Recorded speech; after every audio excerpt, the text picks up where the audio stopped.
romanto, Mr. Romanto. Domo arigato, geek to me radio, da da da da da da. Domo arigato, geek to me radio, da da da da da da.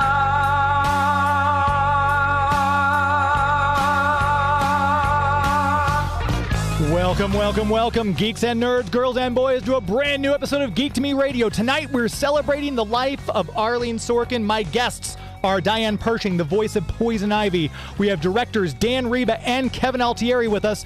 We'll take your texts at 84126. All that and more. Stand by.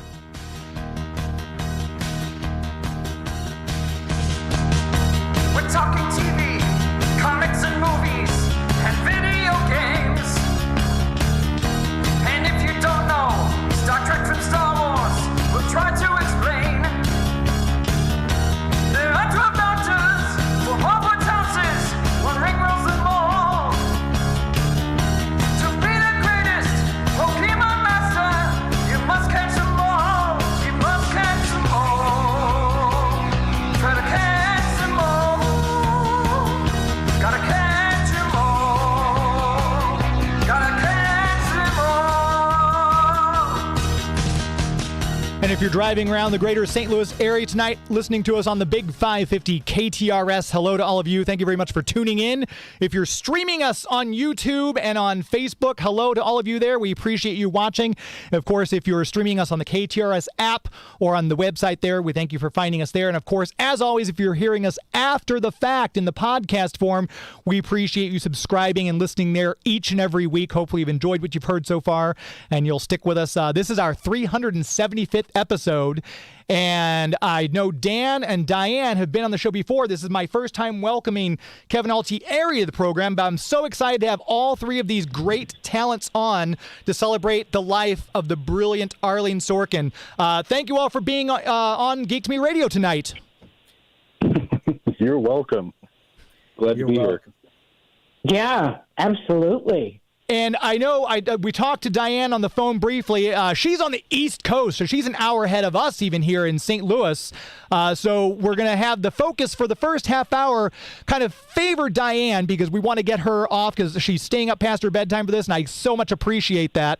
So we're going to get her wrapped up here in the first half hour. But I was looking and doing research all week long preparing for the show, and I just didn't know where to start. I mean, Arleen had such an amazing career. She touched so many people's lives. I know, Diane, you two, if it was done in episodic order, you two would have first met on Harley and Ivy, which launched a huge fandom for the two of these characters together. If you could share a little bit about the first time you met Arleen and worked with her. Well, first of all, it was 32 years ago, 33 years ago now, right, guys? Right. Yeah, when we started recording in 91, I think. And I met her on at the session. It was that simple. I think I'd been introduced already, Poison Ivy, yeah. And I heard, I don't think I actually even heard her then. You know what? Here's the truth. I don't remember. However, right, however, the moment, of course, we started working together, we clicked. Yeah, it was wonderful. And you'd go on to do another great episode. I was rewatching all these episodes today. I binged another go through just to make sure I'd be caught up. And I forgot how great Girls Night is with you and Lori Petty as Livewire and Arleen Sorkin. That must have been such a fun recording session, Diane. You know what? This, again, I'm telling you the truth, because it was so long ago and there was years of recording, I don't specifically remember any one session. So I'm giving you, I'm not going to pretend. No, that's fine. I have a fabulous memory. I loved, and the guys are going to be able to back me up on this, I loved recording every single episode. It was a complete and total joy. Fact. Yeah. Yeah. Yeah, no, that was like actually probably the most fun part of like working on the cartoon, That's even what I though, was you know, going to both say. Dan and I, you know, back me up, Dan. It was a Absolutely. blast, like just being able to draw the stuff. But the real fun was when you went to the recording, and Arleen was like, she was just so good. She was just so much fun, so much fun. A doll, And- a doll. Yeah. Yeah, and I just want to tell everyone out there that Harley and Ivy in real life was a real thing. Because just seeing these two together was just Yeah, we Well, really clicked. It was amazing. It was the chemistry was there right away, and we chatted a little after the sessions, but we didn't really talk. We didn't meet and become. We didn't fall in love then. That was later. Yeah. But yeah, it was wonderful. Everybody was so much fun. We laughed. Oh, we had such a good time making that show. Yeah. And the fact that this character was literally, I mean, I've heard different stories, and obviously it's a lot of internet stuff. People, you know, they can get it wrong here and there. But from what I heard, she and Paul were college friends, and he literally saw the dream sequence in Days of Our Lives where she was dressed up as a clown, and he kind of wrote it with her in mind, and it was supposed to be just a one-off, we need a female character for the Joker to introduce in Joker's favor.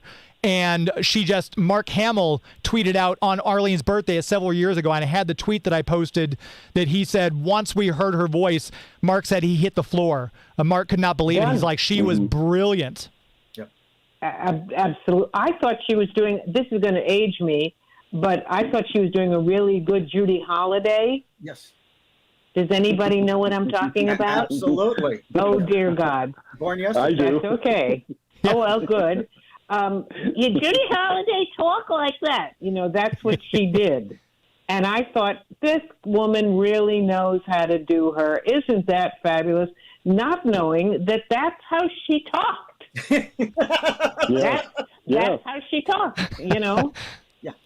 Anyway.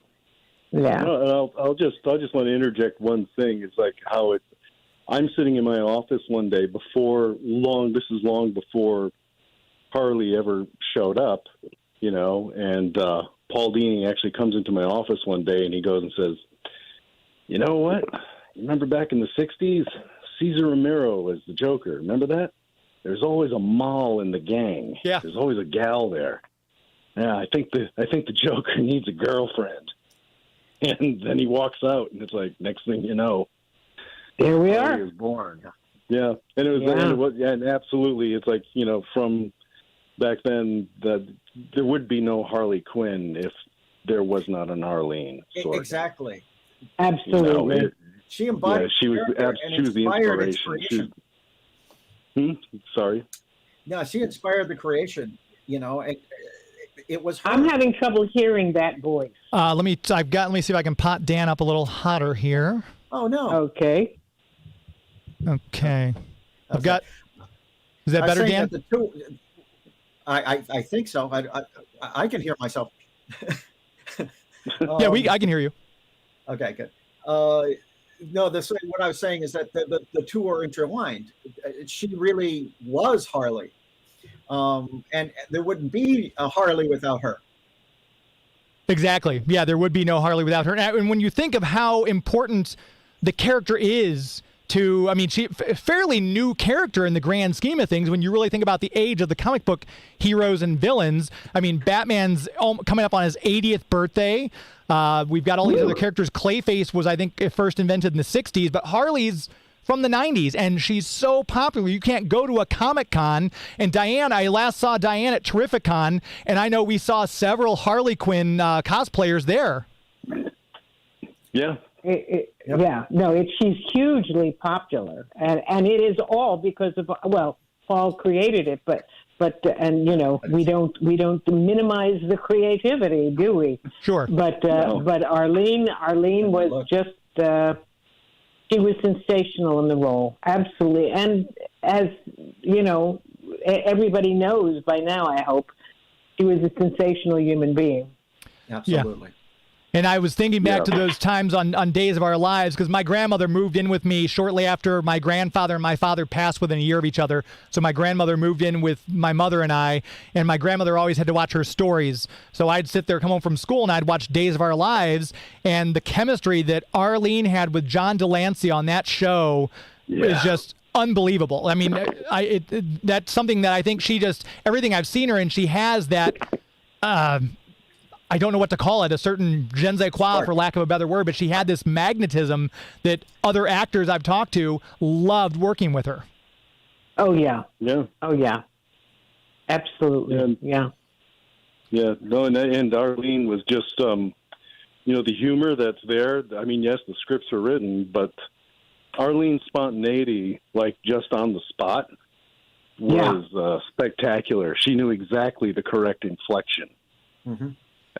You didn't have to give her any direction. I couldn't even remember, ever giving her direction. All I could remember is just sitting there and just being enamored. Like when Kevin Conroy went and said, you don't do anything, you don't touch anything, unless I tell you. You got it? And then she goes, yes, sir. It's like that was her delivery. It was like no one had to question it. It wasn't like they rehearsed it beforehand. She was just no. She was just so. Yeah. She just knew what was funny. Yeah, that's the way. Totally, darling, wonderful. Yeah. Yeah. So I'm wondering, because they did pair Harley and Ivy going forward after the episode Harley and Ivy. You had some solo episodes here and there, but they paired the two of you a few times after that.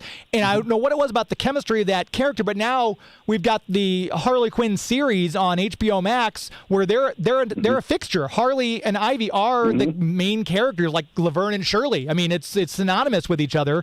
And I think that speaks a lot to Arleen's performance, but Diane, that goes a lot towards your chemistry with her as well. I can't say enough about the performance you gave as Poison Ivy, Diane. Well, thank you. That's so darling. And really, to an extent, not completely, we were very much like our characters. I was a straight man to Harley. Let's face it, But I was also the, shall we say, between the two of them, the sanest of the two, with limited, of course, effect. But the bottom line is, I was the person that kept her under control, or tried to, and I taught her lessons about men and how you don't let them walk all over you, and those kinds of things. And not that it did any good, needless to say, but it always fascinated me that she had been a psychiatrist, Harley Quinn. I mean, seriously, and on the other, and Poison Ivy was a PhD. Right. Come on, we're talking brains here, but they didn't exactly, shall we say, live up to their brain capacity. Neither of them. Yeah. And I love the end of that episode, Harley and Ivy, where you and Arleen are driving away in the car, and you say, I think it's your line, Diane, you say, no man will ever be able to take us down. And it's Officer Montoya who ends up catching you both at the end of the episode, which was a nice little touch. Yeah. Yes, it's wonderful. Yeah. No, it was really I'm still not quite over her death. I have to be honest. No. It hit me. It hit me so hard, and I think about her daily. And I don't know if you know, but we weren't immediately close friends then. We liked each other. We'd run into each other over the years. But it was the last about 10 years while she was ill that I really, the friendship deepened so much. I used to go to her house and visit her, and sometimes read to her and talk and just be friends. Yeah. And that's when I got to really know her. It wasn't on the series; it was later.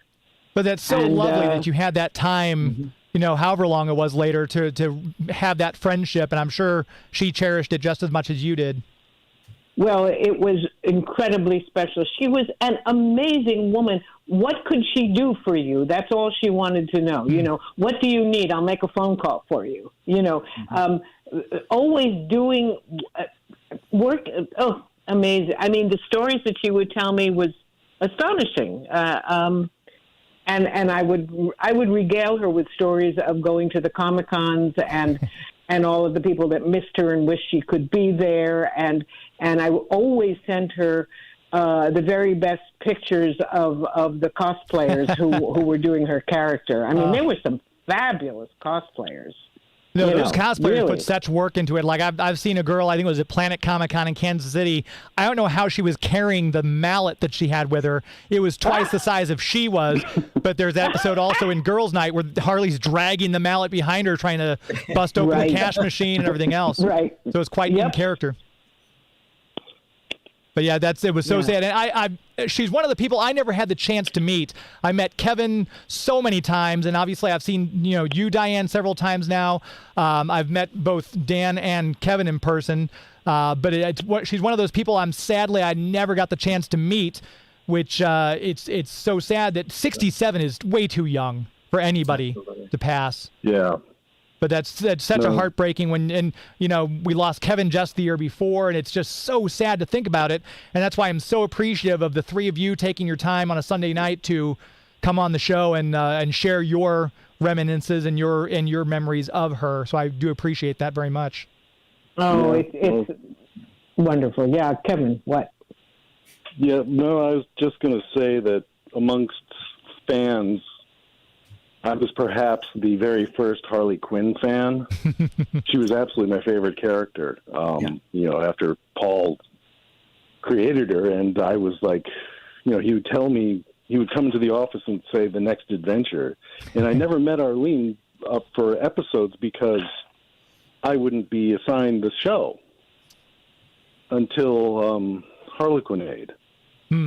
So when I first met Arleen, I am exalted amongst all fanboys because when I met Arleen, I got to see her do sing. Oh, yes. Yes.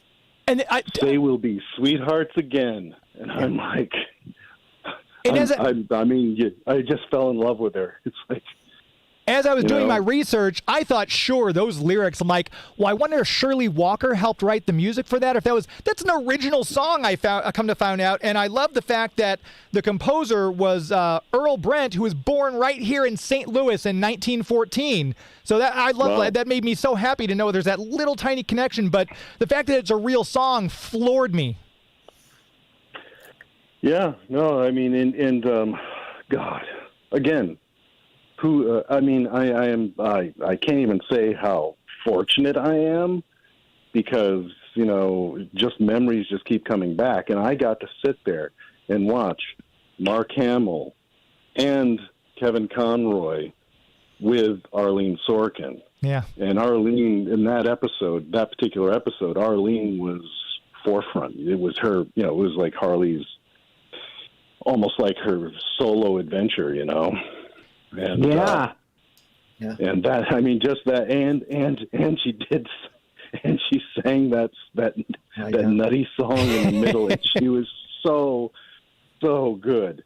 And we're just sitting there, me, Kevin Conroy, Mark Hamill, we're just watching her and just going, this is gold. This is fantastic.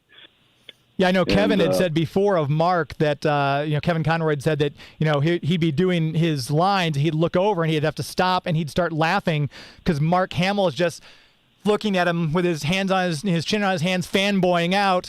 And Kevin goes, I can't do my lines. And Mark's like, I'm just such a fan of you guys. I can't believe I'm here doing this. And I think I've heard that from so many other cast members that they were just awed by the talent of the other people. And I think that it says a lot about Bruce Timm and about Paul Dini for picking the people, but also Andrea Romano, who was such a brilliant casting director. Yeah, such a wonderful, wonderful director. Oh my, the best, really. Yeah, and I know she knew those scripts intimately.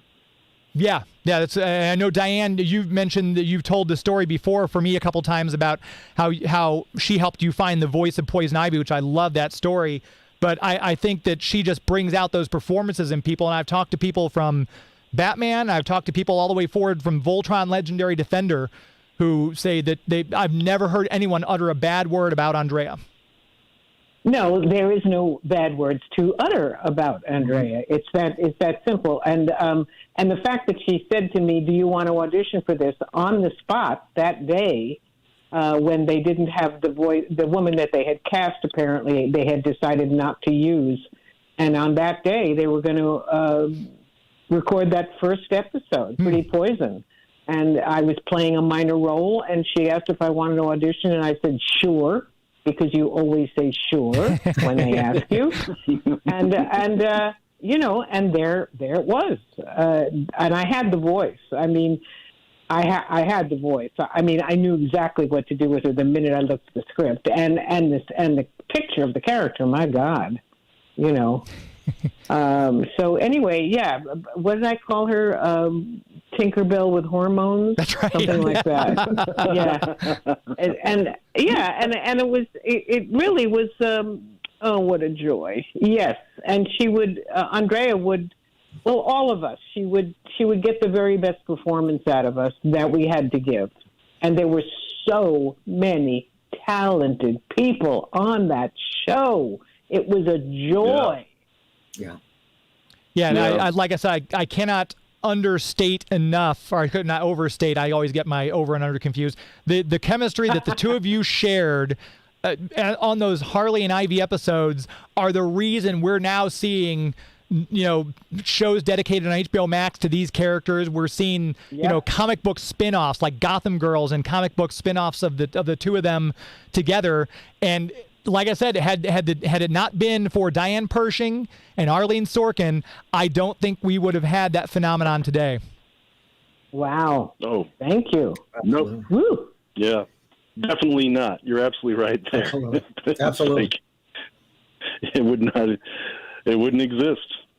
And Thank I you, know we're Diane. coming up on the halfway part, and I promised Diane we'd let her go because she's staying up extra late for the show, which I greatly appreciate.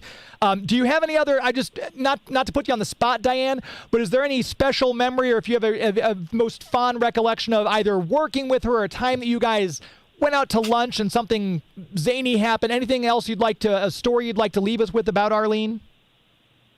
Just that I have rarely known someone with the magnetic life force that she had. The entire time she was ill, she fought like crazy to get past it, and it just inevitably it didn't. But she was a tiger. I mean, she was seriously a fierce fighter, funny, warm, down to earth, spontaneous, a joy, a total joy. And yeah. And so thank you. I'm older than all of you, so I have to go to bed early. And you're an hour ahead of us too, so I don't blame you at all. Okay. And the fact of the matter is that Arleen was a few years younger than me, and I felt sometimes like her mother because she was so filled with that kind of almost naive, wonderful questioning about things and tell me the story. And oh, God, she was such a joy. Anyway, it doesn't matter because it does matter. But I'm going to go to bed now, and I'm going to leave you two boys to talk with James and amuse everybody. All right with you? Yes, I'll do it. Yes, I'll of do my course. best. We'll do our best. Thank you so much for Thank your you. time, Diane. I Good night. greatly appreciate it. Sweet Thank you. dreams. Wonderful to hear James. your voice, Diane. Thanks so much. I love Yes. seeing you whenever we're at a con together. Yeah. Yeah. Okay. We'll have to do Bye-bye. Take care. Have a good night. Bye. Bye-bye. I'm going to make sure I disconnect. Oh, she disconnected or no? I was going to have to disconnect the right line to make sure I didn't hang up on Kevin. So, Yeah, that don't was hang up Diane on me. Pershing, the voice of Poison Ivy. We've got a lot more to talk about. We have director Kevin Altieri and director Dan Riba still with us. Gentlemen, I'm going to take a really quick commercial break because the station likes me to do that from time to time. So I'm going to take that break right now.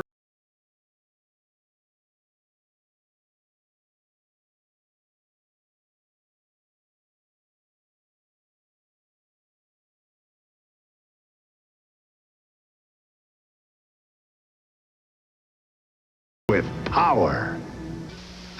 Announcing a new arrival. Mr. Potato Head. Oh, that's me. Congratulations. It's a potato. It's Mr. Potato Head family. There's Mr., Mrs., and baby too. Potato Head family, I love you. With eyes and ears and hats and noses, you can put them in so many poses. And change your music as 1, 2, 3. Mr. Potato Head family, I like you, bunny baby. Mr. Potato Head Family, new from Hasbro Preschool. You're going to look so pretty, my friend Becky. There, your hair is so soft. As soon as I dress you, we'll be all ready to go out. Hi, this is my friend Jenny. I love to play with my friend Mandy. Yeah, it's fun. Yeah. My friend Becky, my friend Mandy, my friend Jenny, each sold separately by Fisher-Price. Be careful! This place is crawling with biker scouts. Don't. This is Diane. Hi, this is Diane Pershing, the voice of Poison Ivy, and you're listening to Geek to Me Radio. Welcome back to the show. Geek to Me Radio, heard here every Sunday night on the Big 550 KTRS. I'm your host, James Enstall. Want to tell you about one of our premier sponsors, the Greater St. Charles Convention and Visitors Bureau. Maybe you're looking for someplace new to go check out. Maybe now the kids are back in school. You're wanting to take a trip someplace cool, someplace fun. May I recommend the city of St. Charles? You can check out the website, discoverstcharles.com, to plan your trip. If you're from out of town, if you're on the East Coast like Diane Pershing, or the West Coast like my friends Dan and Kevin, you might want to plan a trip and check out. It's the Halloween season coming up, and fall is my favorite time of year. They've got a huge Halloween festival planned. You can go out there the last 3 weekends of October and interact with the likes of Lizzie Borden. You can talk to the Queen of Hearts. You can sing karaoke with the Phantom of the Opera. You can get told stories by the Brothers Grimm. It's a great time all through the historic district down there in downtown St. Charles. If you're coming from out of town, you've got world-class accommodations at four-star hotels. You can do bed and breakfast. If you want to rough it, there's camping sites, all sorts of things. And the food up and down Main Street is to die for. There's not a bad meal to be had anywhere you go. Go check them out. If you haven't been over there locally and you're here in the St. Louis area, go right across the bridge. Have some fun. Go for lunch. Check out the little shops that make up that area. Do some shopping. Shop local. Help out the whole area and have a good time while you're at it. Check out the website once again, Discover St. Charles. That's discoverstcharles.com. As we always say, it's an historically good time. We have Kevin Altieri and Dan Riba with us for the rest of the hour. We're chatting about Arleen Sorkin, who sadly passed away, the voice of Harley Quinn. I was struck by as I was looking over the stuff, the Harlequinade is the one you first. No, I'm sorry. Yeah. I was thinking that's the first one you directed, correct, Kevin? With her? Yes, Harlequinade. But I was looking at the one, Harley's Holiday. They actually have a statue of her with her big hat holding the hyenas on a leash that DC Direct made, which is the exact title card that's used for that episode, which was brilliant that they made that statue. Yeah, no, that was, and actually that's one of my favorite episodes that I directed. Yeah. And I was really, really happy because after Harlequinade, where, you know, Harley, well, it's a Harley Batman team up. Yeah. Which is like, I mean, it just added a dynamic to her character that, like, she has to cooperate and Batman has to cooperate with her with this nut job. And I after, you know, I don't think anyone could ever not hit it off with Arleen. She was just, she had that energy, you know, the energy of Harley Quinn. That was her.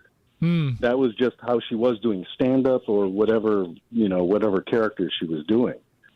And actually, here's one story. This is Arleen. I show up at the recording for the next one, Harley's Holiday, after Harlequinade, and I was really happy, you know, to be doing it again.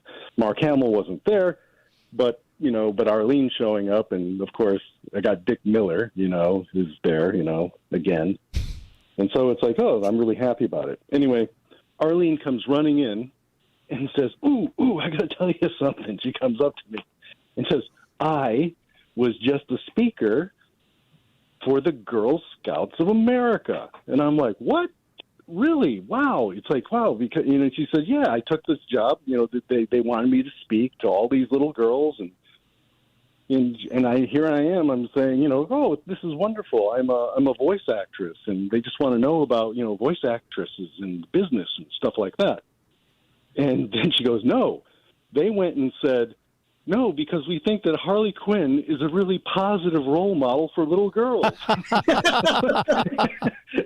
And I'm like, what? And Harley's like, I said, what'd you tell him? He said, did you watch the show?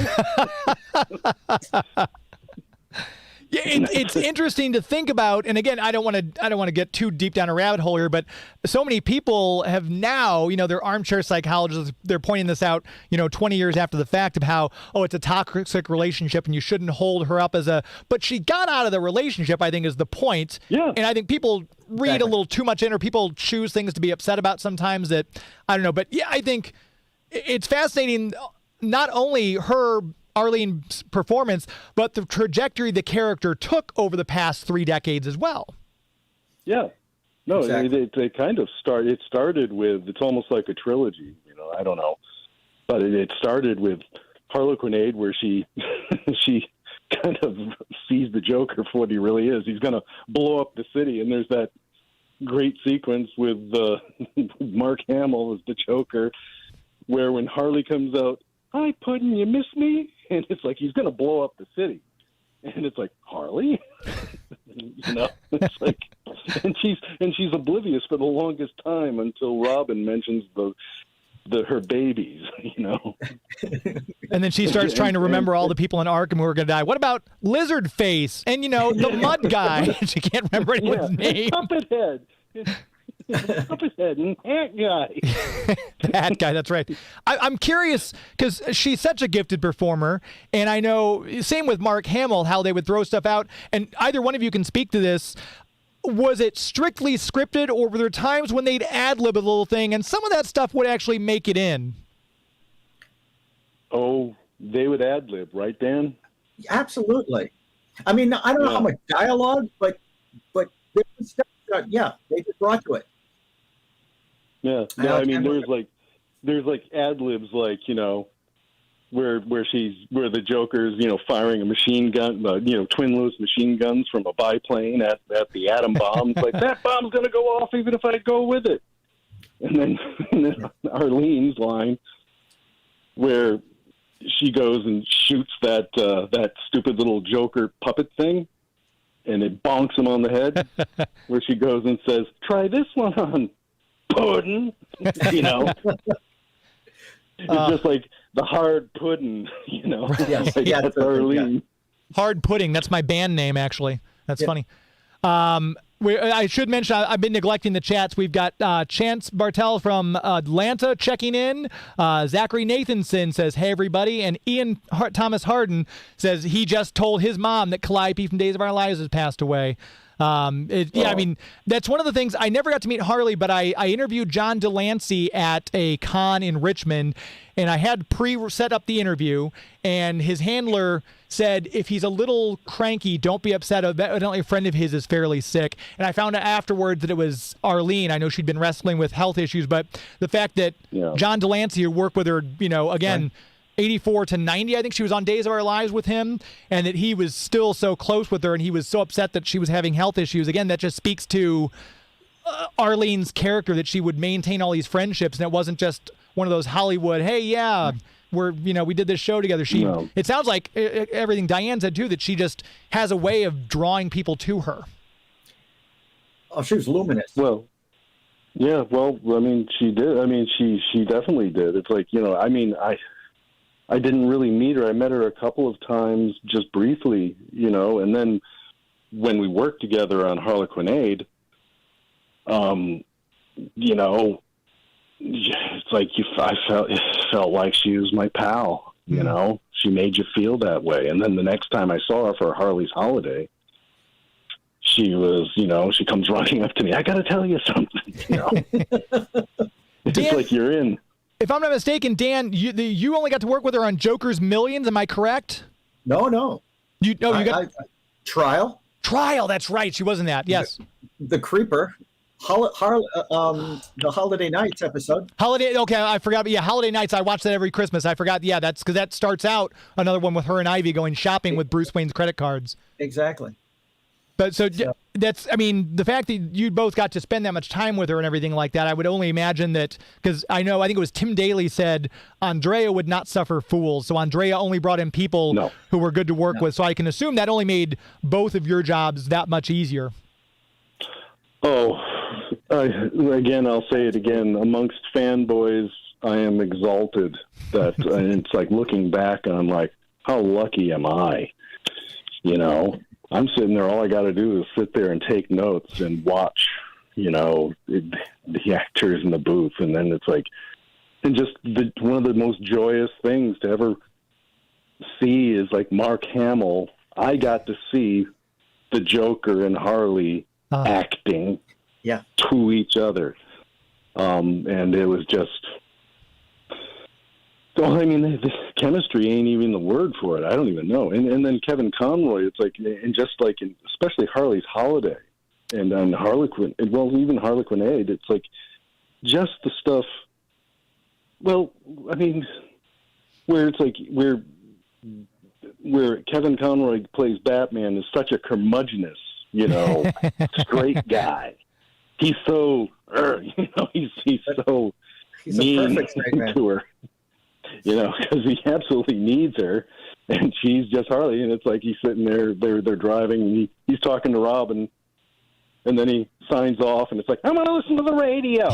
Where did that come from? She fires the parachute out, which I thought was great. A little nod to the 60s Batman series I found, But yeah, and I know by the time, Dan, that you got around to directing Holiday Nights, Harley and Ivy, that chemistry was fairly well established because that was by the time the New Adventures of Batman, where everything had been rebranded and the look had changed. So I take it that once you had both Diane and Arleen in the booth, it required little effort on your part to draw that out. And absolutely, no, they nailed it. I mean, it was just sit back and watch them. You know, it was amazing. With all the work they've done too, I know like the episodes, it can't be understated enough how important Batman the Animated Series is. It changed the face of, you know, animation as we know it, with the different roles and all these people who have voiced these iconic characters. It's to the point now that Alan Burnett and Paul Dini are doing a Batman Adventures Continues comic book from DC. It's one of the few DC comic books I still pick up, but I hear those voices when I see those characters. I'm hearing Tara Strong as Batgirl. I'm hearing, you know, Arleen as Harley and Mark and Kevin as Joker and Batman, respectively. It's just one of those things that those voices are ingrained in our psyche. And I don't know that I can picture, because they've obviously had other people voice these characters since then, but I can't hear any other voice except Diane's and Arlene's and Mark's. And I think that that's just a testament to the work the directors like the two of you have done, Andre and the voice directing aspect, and obviously the actors themselves. You know, well, I even got in trouble a little bit on the new Harley Quinn show because I did some boarding and I did some work on it. And when I'm boarding and I look at Harley, even that Harley, in my mind's eye, in my brain, I hear Arlene's delivery. Yeah. You know, it's not necessarily the voice acting that's happening, which is my fault. But well, no, like I said, it's hard to replace those. I had this conversation before with Dan Gilvezan because I grew up watching Spider-Man and His Amazing Friends. So if I read a Spider-Man comic, Dan's voice is the one I hear, regardless if I'm, you know, I didn't dislike the other actors who voiced Spider-Man, like Josh Keaton or Yuri Lowenthal. It's just that Dan is the voice I grew up hearing, so that's the one. And I think there's a whole generation of people who are now showing Batman the Animated Series to their kids, so that's what they're going to hear growing up. But the difference it is that other people are acting a character, and Arleen was Harley. Yeah, she inspired the character. Everything she said was funny, and she could tell a story that could have you rolling on the floor. And there wasn't anything that funny in the story. It's just the way that she told it, and and it was self-effacing and hilarious. and I can't repeat the story because I'm not her. No, but yeah, think about it. It's I like, promise you would have cried laughing, and it was just this amazingly funny person, inherently funny person. Yeah. No, think about it. It's like Harley. Like, and here I'm just speaking about the shows that I was directing, but just from witnessing, I'm watching these people in the booth, and it's like she's funny when she's teamed up with Veronica Vreeland. She's funny when she's teamed up with Boxy Bennett, Dick Miller, right? Right. She's funny when she's teamed up with Batman. She's funny with Robin. She's funny. She's funny being chased by the creeper. Yeah. No, and it's like it's like her inflections. I don't know. And then when it comes time, because we always had the voice recording first, and then the boarding came second with rare occasions. But when it came to those shows, where even the parts where Harley's feeling sorry for herself, and Veronica and her are driving in Bruce Wayne's stolen Cord, his stolen car, and her reaction, and it's like how you animate Bud and Lou, the hyenas, the babies. Right. It's like they're straight men to her. Their acting is based on Arleen's performance too. Yeah. It's just God. And Holiday Nights when they kill Bruce Wayne. Oh my God! Oh well. Yeah. Oh well, we're gonna kill him anyway. We're gonna kill him anyway. Later, it's fine. We're going to take another very quick commercial break. If you're just now listening, if you have anything you'd like to, if you have a memory you'd like to share, I know we've seen a couple texts come through here. Zachary Nathanson says, Harley's Holiday remains one of my favorite episodes from the animated series. Her and Mary Lou Henner were amazing in that episode, the second act, I guess with Mary Lou Henner voiced Veronica Vreeland, if I'm not mistaken. Am I? Yeah. Good. So, but yeah, that's again, that speaks to the voice chemistry as well for the actors. But feel free to text us or on the KTRS text line at 84126. We're going to take another quick commercial break. We are listening to Geek to Me Radio on the Big 550 KTRS. Please stand by. Hey! Head to the forest! Close call! Yum, yum! New Wicked W. Warwick and Princess Nisa, each sold separately from Kenner's Star Wars Return of the Jedi collection. Let's get this mess cleaned up. New from Kenner, Power Movers trucks, each sold separately. Watch, when I move this switch, my Power Movers hauler lifts the load all by itself. When I move it again, it lowers without batteries. Wow! Fire truck to the rescue. Oh no, I'm stuck. Don't worry, tow truck's here. Wow, that's power. Yeah, they're Power Movers. Fire truck. This is Kevin Conroy, the voice of Batman. You're listening to Geek to Me Radio. We are back. Geek to Me Radio. I'm your host, James Enstone. I want to make sure we tell you about our official comic book sponsor, Bugs Comics and Games. If you're in the greater St. Louis, St. Charles area, drive on out to O'Fallon, an easy drive, either from Highway 70 or from the Page Extension 364. They're right there on Bryan Road in O'Fallon. If you are looking to get into comics, maybe you haven't picked up that new Batman Adventures Continues comics from Paul Dini and Alan Burnett, and you want to get into that. Maybe you want to see if he has any of the older Batman Adventures comic books that were out. Or maybe you're a Marvel guy. We won't hold that against you. If you like Spider-Man comics or the Avengers or want to see what the Hulk's up to, check out Larry at Bugs Comics and Games. Join the Avengers Club, because in this economy, you save money where you can. You join the Avengers Club, you start saving money on your new issues, your back issues, your toys, your games, your collectibles, whatever it might be. And he's got a lot of inventory to choose from. He's always buying collections. So maybe you're wanting to divest yourself of some comics. Maybe you've got too much comics taking up too much room. Give Larry a call. He'll give you the best price in all of St. Louis for your collection. Because he's always buying, he's always new inventory out. So if you haven't been there for a while, go check him out. He's got books to fit every price. He's got first appearance of Punisher, a little bit pricier book. He's also got dollar books. He has sales going on occasionally as well. So check out his new issues, back issues, whatever it might be. Bugs Comics and Games. Give their Facebook page a like, Bugs Comics and Games on Facebook. Tell them you heard about it on Geek to Me Radio. We're chatting here for the rest of the hour. This hour is blown by. I love it when I have so many guests, but it makes me sad because the hour flies by so quickly, and I'd love to keep talking to both of you. Diane, of course, is already long asleep. She probably had her hot toddy and she's in bed already, but I appreciate the two of you West Coasters sticking with me. We've got Kevin Altieri and Dan Riba talking with us, celebrating the life of Arleen Sorkin.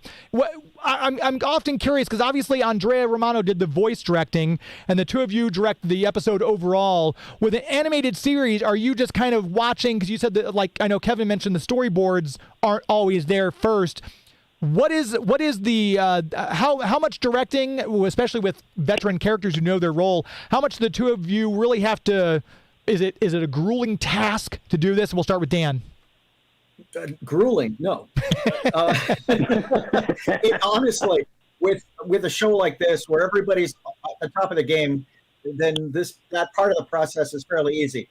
You have things in mind that you want to get across, but Andrea's already got there. She knows what the story is. So I could just certain inflections or a distance between characters, things like that you're planning on staging a certain way, and that's kind of what I deal with. Let the actors do what they do. And Kevin, no, I mean, I was going to say, it's like with this cast. With rare occasions, it's like, okay, but I'll say you go there and you're basically just like, I like on Harley's Holiday, I'll just pick on that. I could think of like two things that I had to say that I wanted, other than Harley putting really hard, but, it's like, for instance, probably the only time that Mark Hamill was perhaps miffed with me was because when Harley shows up in my mind's eye, I see her leaping into his arms, and he goes, Harley? And forgive my impersonation, but Mark wanted to go and say, Harley? Harley. And I went, I'm sorry, Mark, but no. You're just dumbfounded that she's here. He's like, what? I really like that line. But it's like you'll get it when the animation comes back, and maybe with in the song where Arleen goes sang "Let's Be Sweethearts Again," and where the guys, it's like where they're talking about throwing acid in her face, right? I had her do it a second time only because I said, we're going to, you grab your face and you actually stretch it out. That would be the extent of our input. Right. And because Andrea, generally, if you're sitting there watching performances, of that cast, you're just sitting there, and as you're making notes, when you hear something that, we got to hit this point. Exactly. And then Andrea would just go and start giving directions to the guys, and she's hitting your notes right. that you were just writing down. And she hasn't seen them. That's just her instinct. She understands the cartoon, And speaking of the cartoon, I learned things which I love. I did not know that Arleen was a writer on Tiny Toon Adventures. She wrote on that for 2 years, and then blows me away. She wrote she was a co-writer of the story, and she also wrote the screenplay for Jennifer Aniston's movie Picture Perfect. I was blown away. I'm like, it's not fair that one person is that talented as an actor and then they get to be a writer. It's like, come on. But the way she could tell a story, it shows. That's a writer. Yeah. Yeah, no, and the weird thing is like, again, Dan and me, like we are amongst fanboys. We are exalted. The things that we got to see on a regular basis. It's like, it's your job, and it's a lot of work. But that was the most fun. Other than perhaps watching Shirley Walker conducting like a 34 or 60 piece orchestra. Oh my gosh, I can't imagine. That's another gigantic plus for the job. And we could do an entire another show on Shirley Walker's music. I mean, my goodness. Yeah. No. Just absolutely amazing. And like I said, it's just one of those things that made this series such a groundbreaking show. I mean, just that the dark backgrounds that they used for the art and the animation, the full orchestra that we had, just brilliant. Yeah. No, and it really says something too. It's like, because you may know that someone's sick or whatever, and you don't see them all that often. Yeah. You know, like Kevin Conroy and Arleen, but my God, it really hits you when you hear the bad news, and it's just you know, it's like they give so much joy, and they gave, you know, and they made everyone so happy that it's just makes the tragedy that much worse. Just really, really, really sad. Yeah, I know we're coming. Oh, sorry, Dan, go ahead. You wanted to add something? No, it's the world lost somebody really special, and it's just it's awful. And just 1 year after losing less than a year after losing Kevin, which is just kind of like an extra kick in the gut. You know, but it's it's not fair. Yeah, it's not fair at all. And I know, because there were people, and it's not that their loss was any more or less tragic, but you know, they died earlier on. I never got the chance to even Bob Hastings, who voiced Commissioner Gordon, and Aaron Kincaid, who voiced Killer Croc, and I know Michael Ansara, who voiced Mr. Freeze, which that's another performance altogether. The fact that he brought that character to such great heights, but it just, again, it goes to show you the tremendous talent. And I'm so jealous the two of you got to work with so many great and amazing people. Believe me. And it's like, and you got people. I mean, again, it's like Bob Hastings, another, and Ephraim Zimbalist Jr. Yeah, you know, believe him. You show that they're just those. There were those people, you know, like especially Bob Hastings. It's like I show up at a recording, and he'd be like, "Hey, kid, how's your dad?" You know. You know, it's like he's just so happy to see you. Yeah. You know, and to talk about things. And Ephraim Zimbalist Jr. is the same thing. He I showed up and he says, "Hey, my daughter just won an Emmy." You know. Oh. I know Lauren Lester just posted his daughter won an award recently too. So it's Lauren Lester's got the acting gene in his family, which is amazing. We're coming up on the very end of the show here. This is I need to petition KTRS to give me a second hour, because we could go on and on. Dan, I know you and I are going to talk here briefly because I want to chat with you about something. And Kevin, I want to talk to you. One of my favorite cartoon shows ever, Cops. Central Organization of Police Specialists. So, Kevin, I've got to have you back on the air to talk about that. Dan was on Cops too. Oh, Dan was. No, that's right. I remember seeing that in your bio. But yeah, I mean, I had all the action figures as a kid. My mom's like, "I'm sick of smelling those Cap smells," because I'd fire their guns off and the toys. It was, the brilliant marketing strategy of the '80s. They had the toys, the comics, and the cartoon show. It's crime fighting time. Yeah, it's crime fight. I mean, yeah. So we'll have both of you back on if you're game for it to do a special Cops episode, because I think that's coming up on an anniversary for that here. I think this year might be its 35th anniversary. Wow. 1987, maybe 1987, so maybe it's 36. But anyway, I so much appreciate both of you taking the time. Hopefully we can get you both back on either together or separately here before the end of the year, because I've got so much more I'd like to talk to you about, because I wanted mainly to make sure the focus tonight was on Arleen. So thank you both for taking the time, telling your stories, and I appreciate it very much. Yeah, no, my pleasure. My pleasure. Yes. So I will let you both go. Dan, if you wouldn't mind sticking around. Actually, Dan, I'll call you right after the show's over. You don't mind? Okay. Okay. All right. All right. Appreciate it, gentlemen. Have a good rest of your night. Take care. Yeah. Good night. Thank you. Thank you. There they go. Dan Riba and Kevin Altieri, two of the greats. Those episodes wouldn't be what they were if not the voice acting, but obviously the directing too. Quite important there. Before I let you all go, I want to make sure we tell you about, we've got a new sponsor on the show. It's Citizens Debt Relief. If you have more than $10,000 worth of credit card debt, you might want to give them a call. Unsecured debt, so it can't be, obviously something like a mortgage. But if you want to get rid of some debt, these credit card bills, man, they are killing so many people out there, especially in this economy. I just saw a statistic that said 61% is the amount of credit card usage has gone up in this country in just the past few years. People are dipping into their savings. People aren't, their dollar isn't stretching as far. They're putting a lot of stuff on credit card. If you are in that fix, and I'm telling you this from experience because I was in that fix, Citizens Debt Relief helped me out. You know that I would not tell you about a product or a service or a company that I do not support, that I do not use, that I do not endorse personally. Citizens Debt Relief is no exception to that rule. Give them a call. They've set up a special number just for my listeners, so you can do a special consultation with them if you want to just chat. No pressure at all. Chat with them. Say, hey, I'm not sure if I'm a good fit for this, and I know they're not available in all states, so give them a call. Check it out. It's not going to hurt you at all to call them.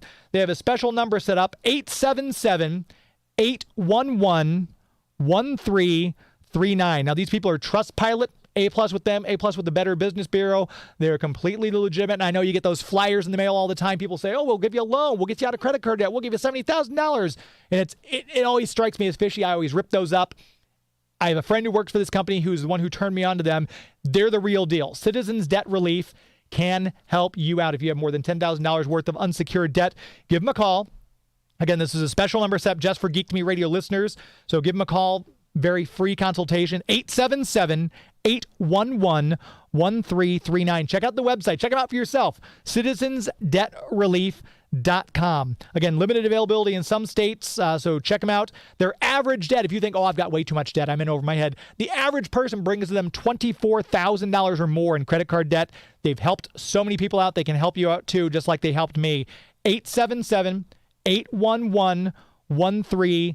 citizensdebtrelief.com. Brand new sponsor for Geek to Me Radio. Hopefully you'll give them a call and let them help you out of debt. Again, I got huge thanks to Diane Pershing for joining us in the first half of the hour, the voice of Poison Ivy. Dan Riba and Kevin Altieri, fabulous directors who worked with Arleen Sorkin. We're here celebrating her life tonight.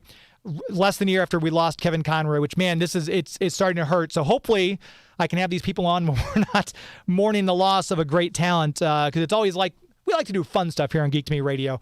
I want to make sure we tell you Kokomo Toys, that we did partner with them.